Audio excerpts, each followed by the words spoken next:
जसं मी आता recently animal communication पण सुरू केलं आहे की तुम्ही पैसे किती कमावता त्याच्यावर तुमचा सक्सेस मोजला जातो. कुठल्याच क्रिस्टलचा कुठलाच साईड इफेक्ट नसतो की मॅडम 20 दिवसाच्या आत आपल्याला हा मुंबईचा फ्लॅट विकायचा आहे, अशी काहीतरी रेमेडी द्या की हा फ्लॅट विकला गेला पाहिजे. म्हणलं गॅरंटी तर मी नाही घेऊ शकत, पण हा एक ट्राईड आणि टेस्टेड उपाय आहे, तू हा कर.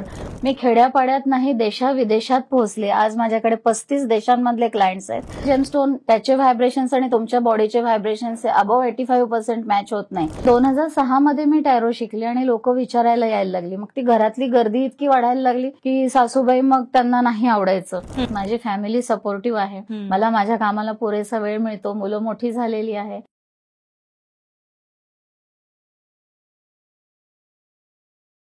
नमस्कार, एमएलए टॉक शो मध्ये तुमचं मनापासून स्वागत आहे. फेसबुकवर सर्च करा एमएलए महाराष्ट्रीयन लेडीज असोसिएशन आणि लगेच जॉईन करा. आणि आपल्या चॅनलला पण सबस्क्राईब करायला विसरू नका. आजचे आपले गेस्ट खास आहेत एक बहुपेडी व्यक्तिमत्व म्हणजे स्मिता बेलसरे मॅम. एक अनुभवी टॅरो रीडर, वास्तुतज्ञ, न्यूमरोलॉजिस्ट, गायडन्स व क्लासेस देणाऱ्या सल्लागार आहेत. अनेक वर्षातूच्या अनुभवातून सहज संवाद शैलीतून त्यांनी अनेक लोकांच्या आयुष्यात सकारात्मक बदल घडवलाय. सो टॅरोट कार्डच्या माध्यमातून मनाचं उत्तर शोधणं, वास्तुशास्त्राच्या मदतीने घरात सकारात्मक ऊर्जा निर्माण करणं असो किंवा अंकशास्त्राच्या आधारे योग्य निर्णय घेणं, स्मिताताईचं मार्गदर्शन नेहमीच ठोस आणि दिलासादायक असतं. सो आज आपण त्यांच्याकडनं जाणून घेणारे या सगळ्या विषयाचं गूढ, त्यासोबत अनुभवाच्या खास गोष्टी आणि अर्थातच तुमच्यासाठी काही महत्वाच्या टिप्स. नमस्कार, पहिल्यांदा सगळ्यांना नमस्कार, श्री स्वामी समर्थ, आणि थँक्यू व्हेरी मच मला ही अपॉर्च्युनिटी दिल्याबद्दल. सो मॅम, तुम्हाला इथे येऊन कसं वाटतं? खूप छान वाटतं आहे. ओके, सो आपण प्रश्नाकडे वळूया. हो, नक्कीच.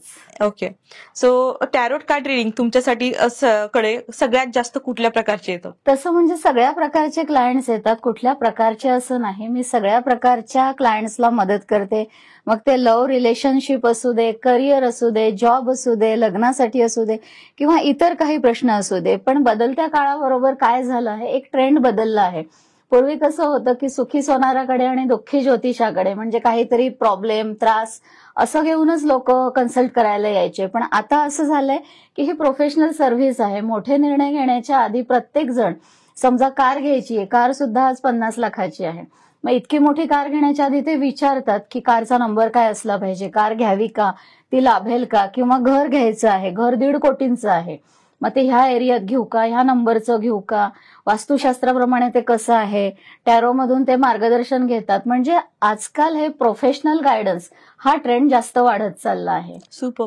सो असं म्हणता येईल की तुम्ही एक सपोर्ट सिस्टीम आहात की लगे म्हणजे कुठलाही प्रॉब्लेम यायच्या आधी तुम्ही सोल्युशन देता की जर तुम्हाला घर घ्यायचंय किंवा कार घ्यायची आहे तर त्यानंतर म्हणजे ते लाभेल का. प्रॉब्लेम येण्याचा वाट बघण्यात अर्थ नाहीये, हे सगळ्यांना कळून चुकलेलं आहे. आणि इथेच आमच्या प्रोफेशनल सर्व्हिसेस मदतीला येतात. घर घेण्यापूर्वी, कार घेण्यापूर्वी, आणि जॉबच्या बाबतीत सुद्धा एकाच वेळी 3 अपॉर्च्युनिटीज आल्यात, तर ह्यातली माझ्यासाठी लॉंग रेंजमध्ये कुठली जास्त बेनिफिशियल असेल हे सुद्धा विचारलं जातं. ओके, सो पोस्ट कोविड नंतर आता सध्याच्या घडीला कुठले जास्त प्रॉब्लेम्स येतात की तुम्हाला, म्हणजे पैसे रिलेटेड येतात की लव्ह रिलेशन ह्यावर येतात? सगळं it is mix blend of clients and I am here to guide everyone. Okay, super super. So घरातील तुम्ही वास्तुशास्त्रज्ञ पण आहेत, बऱ्याच वेळेस तुम्ही वास्तू व्हिजिट पण करतात. सो आमच्या सगळ्या मेंबर्ससाठी किंवा आपल्या खास दर्शकांसाठी काही टिप्स शेअर करा ज्यामधनं घरामध्ये सकारात्मक ऊर्जा निर्माण होईल. सो हा अगदी कॉमन प्रश्न आहे, नेहमीच आम्हाला विचारला जातो. आणि आजकाल युट्यूबचे व्हिडिओ बघून, युट्यूब युनिव्हर्सिटीमधून अर्धवट शिकलेले लोक तर हे खूप प्रश्न विचारतात. पण घरात पॉझिटिव्ह एनर्जी येणं ही पॉइंट नंबर 2 आहे. पॉइंट नंबर 1 आहे की घरातली निगेटिव्ह एनर्जी आधी बॅनिश करणं. प्रत्येकाच्या घरात निगेटिव्ह एनर्जी असते. मग त्यासाठी काय करायचं, घरातलं क्लटर आधी क्लिअर करायचं. प्रत्येकाच्या घरात न्यूजपेपरची रद्दी खूप असते, जुने चप्पल बूट असतात, जुने कपडे असतात. कारण ज्या स्पीडनी नवीन सामान घरात येतं त्या स्पीडनी जुनं सामान आपण घराबाहेर काढत नाही, त्यामुळे हे क्लटर जमत जातं. तर हे क्लटर काढल्यानंतर घर ऍब्सोल्युटली आपलं अतिशय स्वच्छ असायला हवं, जळमट वगैरे असायला नकोत. आणि त्यानंतर आपण पॉझिटिव्ह एनर्जी एक्सपेक्ट करू शकतो. तर पॉझिटिव्ह एनर्जीसाठी मी 2 सिंपल टिप्स देते आहे की ज्या कुणीही फॉलो करू शकतं. अगदी बिन खर्चाच्या, बिन पैशाच्या अशा टिप्स आहेत की मिठाच्या पाण्याने घर पुसून घेणे, महिन्यातून एकदा तरी घरात गोमूत्र शिंपडणे, ह्या त्या टिप्स आहेत. ओके.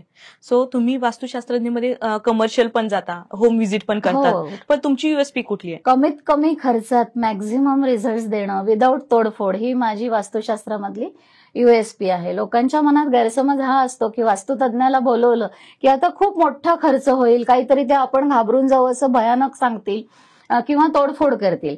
तर मी तुम्हाला सगळ्यांना आज हे सांगू इच्छिते की ह्या सगळ्या शिवाय सुद्धा आपण वास्तू करेक्शन करू शकतो. कारण वास्तू करेक्शन म्हणजे काय, शेवटी बॅलन्सिंग द एनर्जीज, बरोबर, बॅलन्सिंग द डायरेक्शन्स. बरोबर. तर हे आपण तोडफोड न करता सुद्धा अतिशय चांगल्या पद्धतीने विथ गुड रिझल्ट, मिनिमम खर्च आणि मॅक्झिमम रिझल्ट, ही आमची युएसपी आहे. Super super. सो जेव्हा तुम्ही वास्तू व्हिजिटला जाता तेव्हा सगळ्यात पहिल्यांदा तुम्ही काय ऑब्झर्व करता? गेल्यापासून आमचं काम सोसायटीच्या गेटच्या बाहेरूनच सुरू होतं. बरं.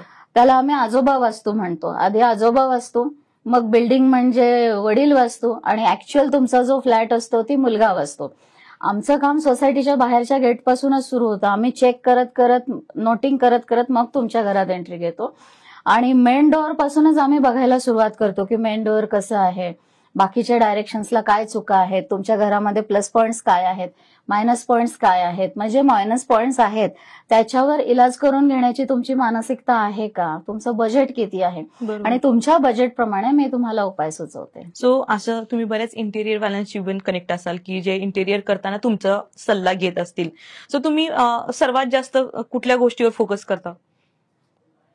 म्हणजे नक्की काय म्हणायचं? म्हणजे नाही का की उत्तर दिशा आहे, घराचं वास्तू कशी आहे, इंटेरियर करताना म्हणजे तुम्ही वेगळं असतं. हो, इंटेरियर ते त्यांच्या पद्धतीनं करून देतात. सो बजेट फ्रेंडली तर ते तर आहेच आहे, पण त्यासोबत तुम्ही काही ऍडिशन त्यांना सांगता का, हे इथं असलं पाहिजे? हो, आम्ही ते सांगतो. म्हणजे इंटेरियर डिझायनरला कन्सल्ट करण्याच्या आधी वास्तुतज्ञाला कन्सल्ट करावं, आणि आम्ही सांगतो त्याप्रमाणे जर तुम्ही फर्निचर बनवलं तर दोन्ही पर्पज सॉल्व्ह होतात. घर सुंदर दिसतं, फर्निचर आणि युटिलिटीच्या दृष्टिकोनातून घर पण छान दिसतं, आणि ते वास्तू कंपायलंट पण होतं. जसं फॉर एक्झाम्पल आम्हाला नैऋत्य दिशा जड हवी असते. नैऋत्य म्हणजे साऊथ वेस्ट, जड हवी असते. मग तिथे जर आम्ही वॉर्डरोब्स ठेवले किंवा ती जर किचन मध्ये येत असेल तिथे आपण सिलेंडर ठेवू शकतो. जड वस्तू तिथे ठेवता येतात. समजा ईशान्य आम्हाला हलकी हवी आहे दिशा, तर तिथे आपण देवघर करतो, जड वस्तू तिथे ठेवायच्या नाही.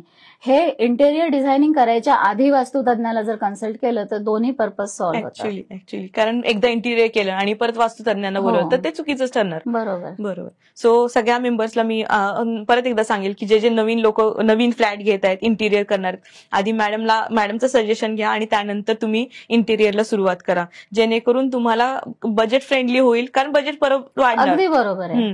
शेवटी सगळ्या गोष्टी येऊन पैशांपाशी थांबतात, त्यामुळे दोन्ही गोष्टींचा विचार हा करायलाच लागतो. सुपर. सो एवढ्या मोठ्या अनुभवातून एखादा किस्सा तुम्हाला आठवते का की हा आम्ही छोटासा फरक बदल केला आणि त्यांची वास्तू पॉझिटिव्ह झाली आणि त्यांना पॉझिटिव्ह रिझल्ट मिळायला लागले? हो, कितीतरी विकले न जाणारे फ्लॅट्स असतात. की आता माझी एक क्लायंट युएसची आहे, ती 1 महिन्यासाठी इंडियाच्या व्हिजिटवर आली होती, कारण तिची आई आणि मावशी पुण्यात असते, त्या दोघीच राहतात, आजीच आहेत त्या दोघी. आणि मुंबईला एक प्रॉपर्टी होती आणि ती ताबडतोब विकायची होती. तर ती विकण्याचं काम सुरू करता करता 15 दिवस गेले. तिची परतीची फ्लाईट बुक झालेली होती आणि ती मला म्हणाली की मॅडम 20 दिवसाच्या आत आपल्याला हा मुंबईचा फ्लॅट विकायचा आहे, अशी काहीतरी रेमेडी द्या की हा फ्लॅट विकला गेला पाहिजे. म्हणलं गॅरंटी तर मी नाही घेऊ शकत, पण हा एक ट्राईड आणि टेस्टेड उपाय आहे, तू हा कर. म्हणाली माझं अजिबात बजेट नाहीये सध्या, खर्च खूप झालाय. म्हटलं तुला बिन खर्चाचा मी उपाय देते, आणि बिन खर्चाचा उपाय दिला आणि तिचं खरोखर 11व्या दिवशी मुंबईचा फ्लॅट विकला गेला. सो तिने मला रिव्ह्यू पण दिला आहे गुगलवर ह्यासाठी. असे खूप छोटे छोटे अनुभव असतात की पैसे प्रत्येक ठिकाणी, म्हणजे रेमेडीज खूप महागडी रेमेडी केली म्हणजेच खूप मोठा रिझल्ट येईल, 2 लाखाचा जेमस्टोन घातला म्हणजे जास्त रिझल्ट येईल असं नाही. जेमस्टोनच्या बाबतीत सुद्धा जोपर्यंत तुम्ही वापरलेला जेमस्टोन त्याचे व्हायब्रेशन्स आणि तुमच्या बॉडीचे व्हायब्रेशन्स अबव 85% मॅच होत नाही, तोपर्यंत त्या जेमस्टोनचा तुम्हाला गुण येत नाही, मग तो किती लाखांचा असला तरी. हे मॅटर करत नाही की जेमस्टोन किती हजारांचा किंवा लाखांचा आहे, किंवा तो कोणाकडून घेतला आहे, किंवा सोन्यात घातलाय की प्लॅटिनम मध्ये घातलाय. चांदीत जरी तुम्ही घातला तरी त्याचे एक्सलंट रिझल्ट येऊ शकतात. परफेक्ट जेमस्टोन सुचवणं हे एक मोठं मॅथमॅटिकल कॅल्क्युलेशन आहे, आणि ते ऍज पर न्यूमरोलॉजी मी 4 ते 5 फिल्टर्स अप्लाय करत करत असा एक शॉर्टलिस्ट करते की तो लाभेल की नाही ही शंका मनात घ्यायचीच नाही. जो तुम्हाला 100% लाभतो आहे तोच मी रेकमेंड करते. Okay, super. सो न्यूमरोलॉजी आणि जेमस्टोन्स कडे तर येणारच आहे, पण मला वेगळा प्रश्न विचारायचा आहे की एखाद्याचं जीवन आणि त्याचा व्यवसाय त्याच्या जन्मतारखेनुसार कसं प्रभावित होऊ शकतो? खूप प्रभावित होतं. हे न्यूमरोलॉजी म्हणजे काय, शेवटी हे नंबर्सचं सायन्स आहे. तर प्रत्येक नंबरचे व्होकेशन असतं. व्होकेशन म्हणजे ह्या नंबरला कुठलं करिअर सूट होणार आहे. ओके. तर आमचं ते पूर्ण मॅथमॅटिकल न्यूमरोलॉजिकल कॅल्क्युलेशन असतं. त्याप्रमाणे आम्ही सांगू शकतो की तुमचा रुलिंग नंबर जर सो अँड सो असेल आणि डेस्टिनी नंबर जर सो अँड सो असेल तर तुम्हाला कुठल्या करिअरमध्ये सगळ्यात जास्त सक्सेस इन टर्म्स ऑफ मनी मिळेल. कारण दुर्दैवाने आज भारतात काय किंवा सगळीकडे काय, तुमचा सक्सेस कसा मोजला जातो की तुम्ही पैसे किती कमावता त्याच्यावर तुमचा सक्सेस मोजला जातो. बरोबर. तर हे आम्ही आधीच सांगतो. त्याला आम्ही न्यूमरोलॉजी रिपोर्ट असं म्हणतो. ही एक न्यूमरोलॉजीची सर्व्हिस अशी आहे की ज्याच्यात तुमच्या लाईफ टाईम रिपोर्ट आम्ही बनवून देतो. बरोबर बरोबर. सो जेव्हा तुम्ही नंबर प्रमाणे व्यवसाय करायला लागतात, निश्चित त्यामध्ये हमखास यश मिळणारच आहे. तुमच्या समोर त्याचं एक्झाम्पल बसलेलं आहे. Yes yes. I was Smita. स्मिताचं स्पेलिंग आयडियली SMITA असायला हवं. मला हे वयाच्या 21व्या वर्षी माहिती होतं, पण घरातले परवानगी देत नव्हते इतक्या जुन्या काळात मला नाव बदलायला लिगली. तर त्याच्यामुळे मी अजूनही लिगली नाव न बदलता त्याचे पूर्ण बेनिफिट्स मी अचीव्ह करते आहे. आणि मी जेव्हा माझ्या नावाचं स्पेलिंग SMMITTA केलं तेव्हा अगदी रातोरात मी लाईमलाईट मध्ये आले. Super super. And never looking back with numerology. Yes yes. So आता जसं आपण आता विषय काढला होता की क्रिस्टल बद्दल बोलत होतात, क्रिस्टल किंवा तुम्ही ब्रेसलेट्स पण देतात. सो ते ब्रेसलेट्स कसे काम करतात आणि कुठलं ब्रेसलेट कसं काम करतं? जनरली जेव्हा क्लायंट सांगतो की मला पैशांचा प्रॉब्लेम आहे तेव्हा आपण त्याला पैशांशी रिलेटेड क्रिस्टल रिकमेंड करतो. कुठल्याच क्रिस्टलचा कुठलाच साईड इफेक्ट नसतो. म्हणजे ते आपण इझिली देऊ शकतो की जे पैशांसाठी आहे ते वगैरे. आणि प्रत्येक क्रिस्टलची स्वतःची अशी एक हिलिंग प्रॉपर्टी असते. जसं जखम झाली की आपण हळद लावतो. मसाल्याच्या डब्यात बाकीचे पण मसाले असतात, पण आपण फक्त हळद घेऊन लावतो. का लावतो? कारण आपली पणजी तेच करायची, आजी तेच करायची, आई तेच करायची आणि आपणही तेच करतोय. आणि हे का करतोय? कारण हळदीमध्ये ज्या हिलिंग प्रॉपर्टीज आहेत त्या आपल्याला माहिती आहेत की जखम बरी करण्याच्या हिलिंग प्रॉपर्टीज हळदीमध्ये आहेत. तशा ह्या क्रिस्टल्समध्ये स्वतःच्या अशा हिलिंग प्रॉपर्टीज असतात आणि त्या हिलिंग प्रॉपर्टीजसाठी आपण ते क्रिस्टल्स वापरा असं रिकमेंड करतो. Super super. सो तुम्ही क्लासेस पण घेता? हो. तर तुमच्या क्लासेसची स्पेशालिटी काय? मी 6 प्रकारचे क्लासेस घेते. टॅरो कार्ड रिडिंग बेसिक आणि advance class, pendulum dowsing basic advance, त्याच्यात 3-4 क्लासेस आहेत पेंड्युलम डाउझिंगचे. त्यानंतर न्यूमरोलॉजीचा बेसिक आणि ऍडव्हान्स असतो, crystal healing and therapy, angel healing and therapy आणि वास्तुशास्त्र, असे 6 प्रकारचे क्लासेस मी घेते. हे सगळे ऑनलाईन पण होतात, ऑफलाईन माझ्या ऑफिसला शनिवार पेठेत होतात आणि वर्किंग प्रोफेशनल्ससाठी वीकेंड बॅचेस सुद्धा आहेत. आणि स्पेशालिटी माझ्या क्लासेसची म्हणाल तर ते संपूर्ण परिपूर्ण क्लासेस आहेत. बाहेर जे क्लासेस होतात त्यात एक फ्रॅक्शन शिकवला जातो, पण माझा एक क्लास केल्यानंतर दुसरे 10 क्लासेस तुम्हाला करायची गरज नाही. सगळे क्लासेस सर्टिफाईड आहे. मी समजेपर्यंत शिकवते, भरपूर प्रॅक्टिस करून घेते आणि क्लास पूर्ण झाल्यानंतर सुद्धा काही डिफिकल्टीज असतील तर I am always there to help and guide my students. Super. So life time support तुमचा असतोच त्यांना. आणि बऱ्याच वेळेस मी पाहिले स्टुडंटसाठी की तुमचा सपोर्ट असतो, शिकल्यानंतरही कुठे काही प्रॉब्लेम आला तर ते तुम्हाला कनेक्ट करतात. आणि जसं मग टॅरोट सोबत वास्तू आणि न्यूमरोलॉजी हे सगळं तुम्ही शिकवता त्यामध्ये? ओके. सो हे क्लासेस वेगवेगळे आहेत, टॅरोचा वेगळा, न्यूमरोलॉजीचा वेगळा, कारण पोर्शन खूप मोठा आहे प्रत्येक क्लासचा. राईट. वास्तुशास्त्र खूप मोठा वास्ट सब्जेक्ट आहे, टॅरोट कार्डिंग पण खूप वास्ट आहे. सो तुमचे क्लासेस घेताना नवशिख्या म्हणजे जे नवीन स्टुडंट्स असतात त्यांना कुठली मूलभूत गोष्ट शिकणं सर्वात इम्पॉर्टंट असतं? Trust yourself, trust your gut feeling and trust your intuitions. Right. Super. So ह्या सगळ्यामध्ये तुमचा वर्क लाईफ बॅलन्स कसा असतो? वर्क लाईफ बॅलन्स करते, मल्टीटास्किंग करते, हाऊस हेल्प आहेत, घरात सगळी कामं वाटून दिलेली आहे आणि माझ्या स्वतःचं कामाचं स्पीड खूप फास्ट आहे. Super super. ह्या सगळ्यामुळे हे मॅनेज होतं. अगदी मिनिट टू मिनिट कॅल्क्युलेशन असतं, 1 मिनिट सुद्धा एक्स्ट्रा नसतो, पण होतं सगळं मॅनेज. ओके. आणि ह्या सगळ्या गोष्टीमध्ये तुम्हाला म्हणजे सगळे घरचे ऑब्व्हियसली सपोर्टिंग असणार? घरचे सपोर्टिंग आहेत. ओके. करिअरची जेव्हा सुरुवात केली होती तेव्हा कसं वाटलं होतं, म्हणजे कोणी ट्रोल केलं होतं का, की तुम्हाला सपोर्ट कसं केलं होतं? हो, करिअर म्हणून सुरूच केलं नव्हतं. बेसिकली हे पॅशन म्हणूनच होतं. माझी ट्रॅव्हलिंग कंपनी आहे आणि मी पूर्णपणे त्यात बिझी होते. बरं. पण ह्या विद्या मी वयाच्या 21व्या वर्षापासून शिकत होते. मुलं अभ्यासाला बसली की मी पण अभ्यासाला बसायची. अशा पद्धतीने माझ्या खूप साऱ्या मॉडॅलिटी शिकून झाल्या होत्या. पण 2006 मध्ये मी टॅरो शिकले आणि लोक विचारायला यायला लागली. मग ती घरातली गर्दी इतकी वाढायला लागली की सासूबाई मग त्यांना नाही आवडायचं की दिवसभरच घरात सगळे येतात. मग त्या म्हणाल्या एक तर तू हे बंद कर सगळं. मग मी बंद करून टाकलं होतं 2008 मध्ये हे सगळं, की नको आपल्याला, आपण आपला बिझनेस करूया. पण त्याच्यामुळे गर्दी तिप्पट व्हायला लागली घरात. मग ते सगळं अनमॅनेजेबल व्हायला लागलं. त्याच्यामुळे मग ते प्रोफेशनली कन्व्हर्ट करणं मला भाग होतं.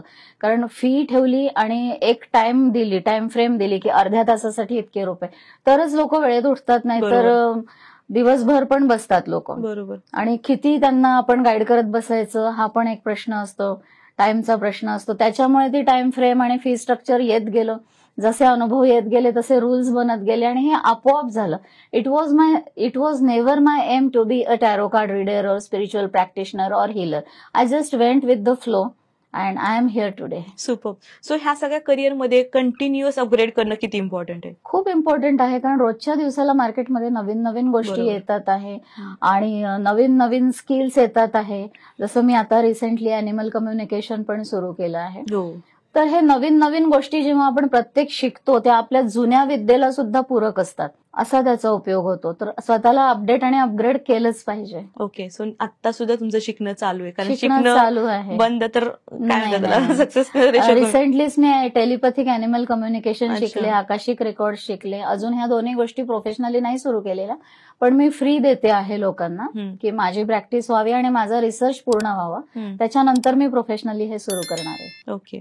सो एवढी मोठ्या जर्नीमध्ये ऑब्व्हियसली कुठे ना कुठेतरी फेल्युअर आलं असेल कुठेतरी. सो अशी एखादी किस्सा आहे का की समोरच्यानी चुकीचं सांगितलं त्यामुळे तो फेल गेलं आणि मी त्याला परत करेक्शन करून परत ती सक्सेसफुल झाली, असं काही आहे का? नाही, काय होतं ना की लोक आपण सांगितलेल्या रेमेडीज वापरत नाही कधी कधी. म्हणजे हजारात एखादं होतच हे की जसं तांदळाच्या पोत्यात एखादा खडा निघतोच किंवा कधीतरी जेवणात केस निघू शकतो, तसं हे होतच. आणि रिझल्टची गॅरंटी घेणारे आपण कोण आहे? आम्ही तुम्ही जसे सगळे सर्वसामान्य तसे मी पण सर्वसामान्यच आहे. तर हे होतं कधीतरी, पण ते समोरच्याचं कर्म असतं, त्याचं नशीब असतं, त्याला आपण काही करू शकत नाही. गायडन्स करणे हे आपलं काम आहे आणि आपण ते प्रामाणिकपणे करत राहावं. ओके. सो आता ह्या सगळ्या जर्नीमध्ये तुम्ही फेल्युअर कसं घेता किंवा सक्सेस एवढं मिळालंय तर तुम्ही ते कसं हे करताय? खरं म्हणजे सक्सेस पण माझा नाही आणि फेल्युअर पण माझा नाही. मी हे जे काम करते हे स्वामी सेवा म्हणून करते. मी याला पैसे कमवायचा धंदा केलेला नाही. दो आय एम अ प्रोफेशनल, पण मी असं आफ्टर मनी टाईपचं माझं बिहेवियर नाहीये आणि मी स्वामींची सेवा म्हणून हे करते. म्हणजे मी हा व्यवसाय निवडला नाहीये, स्वामींनी मला आज्ञा केली आणि त्यांच्या आज्ञेने मी हा व्यवसाय करते. अदरवाईज माझा तर फुल टाइम बिझनेस सुरू होता. तर त्यामुळे मी जसं आपण आवडलेला मेसेज फॉरवर्ड करतो तसं मला चांगला फीडबॅक आला तरी मी स्वामींच्या चरणी तो अर्पण करते किंवा वाईट फीडबॅक आला तरी मी तो स्वामींच्या चरणी अर्पण करते की बघा स्वामी आज असा रिव्ह्यू आला आहे. तर मी फक्त मीडियम आहे ह्या भावनेनेच मी करते आणि मी स्वामी सेवा करते ह्या आज्ञेने मी हे करते. कारण प्रत्येकाचं एक कार्मिक सायकल असतं, ते कार्मिक सायकल पूर्ण केल्याशिवाय त्याला वरती जागा होत नाही. तर माझं कार्मिक सायकल हे असेल की इतरांना मार्गदर्शन केल्याशिवाय माझं कार्मिक सायकल पूर्ण होणार नसेल, असं असेल कदाचित, म्हणून मी ह्या व्यवसायात आली असेल, ओढली गेली असेल असं मला वाटतं. सो सगळ्यांनाच माहिती की एमएलए ग्रुपवरती तुमचे सगळ्यात जास्त रिव्ह्यूज आहेत, सगळ्यात हायेस्ट लाईव्ह असतात, लाईव्हला हायेस्ट व्ह्यूज असतात, 5,000 ऍट अ टाइम ते लोक बघत असतात आणि एवढे पॉझिटिव्ह फीडबॅक असतात. ह्यामध्ये एखादी हार्ट टचिंग मुवमेंट ज्यामध्ये तुम्हाला नाही का की गुज बम्स आलेत की अरे आपण जे करतोय ते एकदम करेक्ट करतोय, असा एखादा प्रसंग शेअर करा ना आमच्यासोबत. खूप येतात मॅडम, दिवसाला स्वामींच्या कृपेने 4 ते 5 मला पॉझिटिव्ह फीडबॅक दर दिवसाला असतात. लोकांचं खूप जीवन बदललेलं आहे. एमएलए मुळे तर मी महाराष्ट्राच्या खेड्यापाड्यात पोहोचले. नाहीतर एमएलएच्या लाईव्हच्या आधी म्हणजे 2021च्या आधी फक्त पुणे, मुंबई, मेट्रो सिटीज किंवा डायरेक्ट परदेशातले असे माझे क्लायंट्स असायचे. पण एमएलएच्या लाईव्हमुळे मी खेड्यापाड्यात नाही देशाविदेशात पोहोचले. आज माझ्याकडे 35 देशांमधले क्लायंट्स आहेत आणि अगदी छोट्या खेड्यापाड्यांमधले सुद्धा क्लायंट्स आहेत. आणि ह्या लोकांना असे प्रॉब्लेम्स असतात की ज्याचा आपण कधी विचार सुद्धा केलेला नसतो. एक माझी अपॉइंटमेंट संध्याकाळी 7:30ला सुरू होती, नगर जिल्ह्यातल्या अगदी छोट्या खेड्यातनं. तर त्यांच्या घरात पूर्ण अंधार होता आणि ज्या लेडीची अपॉइंटमेंट सुरू होती तिची तिच्या मोबाईलवरून सुरू होती डाटावर, आणि तिच्या हस्बंडने मोबाईलचा टॉर्च तिच्या चेहऱ्यावर लावला होता आणि अशा पद्धतीने आमची अपॉइंटमेंट झाली. म्हटलं हा काय प्रकार आहे, अंधारात का अपॉइंटमेंट, आणि हे कोण आहे, असे का चेहऱ्यावर लाईट मारतात ते. तर मग तिने सांगितलं की मॅडम 3 दिवस झाले आमच्याकडे लाईट नाहीयेत. म्हणजे आपल्याला 5 मिनिट लाईट गेले तर आपल्या घरात इन्व्हर्टर असतो, लाईट जातात केव्हा आणि येतात केव्हा आपल्याला कळत सुद्धा नाही. तर कशा प्रकारचं जीवन लोक जगतात हे मला MLAच्या लाईव्हमुळे कळालं. मला वाटतं तुमच्या लाईव्ह नंतरच ती ट्रेंड सेट झाली की टॅरोट कार्ड रीडर्स किंवा बाकीचे लोक पण लाईव्ह जायला लागले, कारण तुमचा जो प्रचंड रिस्पॉन्स आणि बघितलं सगळ्यांनी. आणि त्याच्यानंतर मला बाकीच्या ग्रुप्समधून इन्व्हिटेशन यायला लागलं MLAचे लाईव्ह बघून की आमच्या ग्रुपवर पण तुम्ही लाईव्ह करा, कारण ग्रुप ऍक्टिव्हिटी आणि रिस्पॉन्स बघता. राईट. आणि तो काळ पण तसा होता, सगळ्यांना वेळ होता. आता सगळ्यांचे पेशन्स खूप कमी झाले. राईट. सो ह्या सगळ्या गोष्टी करत असताना तुम्हाला चॅलेंजेस काय काय फेस करावं लागतात? चॅलेंजेस तसे स्वामींच्या कृपेने खूप काही जास्त मला आले नाहीत. माझी फॅमिली सपोर्टिव्ह आहे, मला माझ्या कामाला पुरेसा वेळ मिळतो, मुलं मोठी झालेली आहे आणि माझं काम मी खूप प्रामाणिकपणे करते. आणि self help is the best help. आपण स्वतः अडचणीत येणार नाही अशा पद्धतीने जर आपण काम केलं, ग्राउंडेड राहिलो, तर अशा अडचणी आपण इन्व्हाइट करत नाही, असं माझं म्हणणं आहे. म्हणजे अडचणी येऊ नयेत म्हणून मी काळजी घेते. सुपर. सो जाता जाता आपल्या MLAच्या मेंबर्सला आणि आमच्या युट्यूब कम्युनिटीसाठी एक संदेश द्या. संदेश मी असा देईल, do your best and the best will come back to you. Right. Super. So ma'am, तुम्ही आज इथं आलात आणि एवढं व्हॅल्युएबल इन्साइट्स दिलेत आम्हाला. सो मला तुमच्याशी गप्पा मारताना खूप मजा आली आणि तुम्ही इथं आज आलात आणि मनापासून तुमचं मी आभार मानेन. Thank you so much. Thank you very much. Shri Swami Samarth. Thank you.